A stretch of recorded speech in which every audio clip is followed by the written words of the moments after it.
What's up, guys? Thanks for coming back. So we finally got a few things done on the van before the Van Mania and the Bogey Bash got here, like literally the week before. We had done the body work on this side. We hadn't done the passenger side yet. That included some new rockers and cab corners, I guess, in front of the back wheels. And yeah, so you saw me doing one side of the van. I hadn't done the other. We got that done just on time. So yeah, it looks half decent considering it's a, daily driver pretty much with all the camping we do on the weekends. Mostly gravel roads and logging roads, so the rockers take a beating. So ended up going with a like a bed liner paint or coating, if you will, for the bottom. I'm not sure I love it, but it's probably better for the van. We also had a kind of a stiff steering going on, and we weren't sure really what it was, whether it was power steering. There was no noise, no sound, but I don't know, blocked line, kinked line, bad steering box. Since I had a spare steering box here, decided to swap it out and see if that was what was causing the stiffness. That's when I discovered the stiff shaft. Now, most of the time that's a good problem to have, but not in this case. Not when you're trying to steer this thing down the highway and it's biting constantly. It's pretty easy to change. You just take this bolt out. I believe it's a 7/16, and then there's another one at the other end. I don't know if you see it right there, but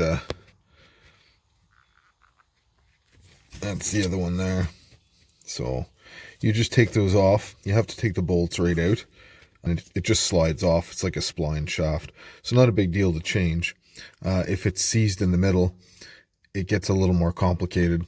That might require lowering the steering box so you can have a little bit of slack to be able to slide it off, if you know what I mean. Don't judge me. It's like, oh, every time we come in here, it gets worse. I swear to God.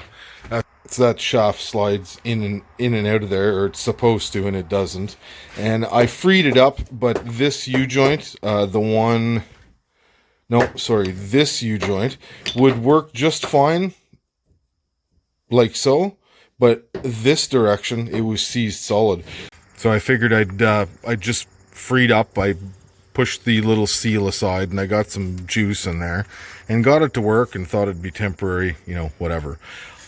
I remembered I had a spare shaft, but it was at work in my car.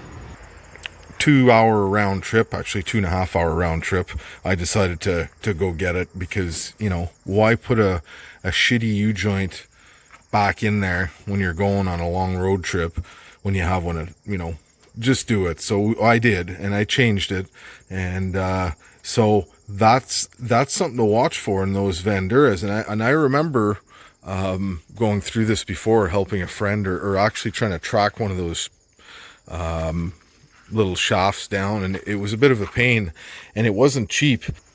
I got to thank my buddy Alex there for hooking me up there. Good deal, and ran it to me and everything. So yeah, shout out to you, dude. Yeah, so if you're having issues with a stiff steering, that's only one of many possibilities, but kind of a rookie move. I should have checked that first.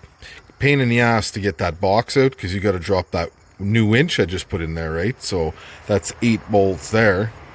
So the only difference, that shaft is from a newer van, a 91 or 2, and this is an 86.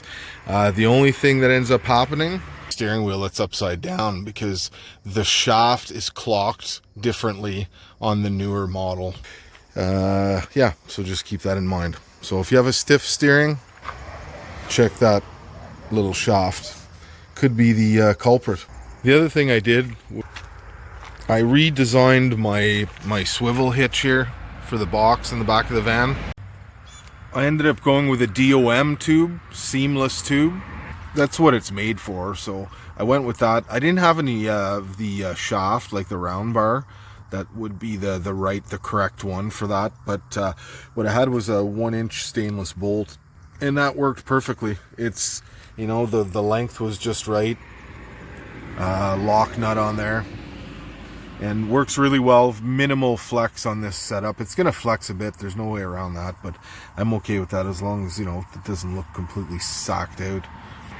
And I put a little safety chain so that when this thing swings, it swings enough that it can actually hit the quarter panel here, and we don't want that happening. So I put a little chain on there. Seems to be good.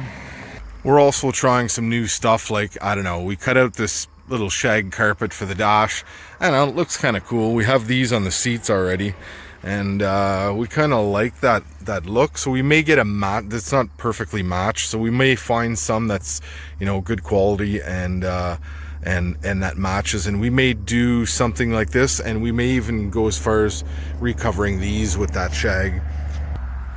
I think the maintenance part might be a bitch, so I don't know how long it'll end up staying on there, but I don't know, worth playing around with. Anyways, thanks for watching, guys. We'll see you on the next one.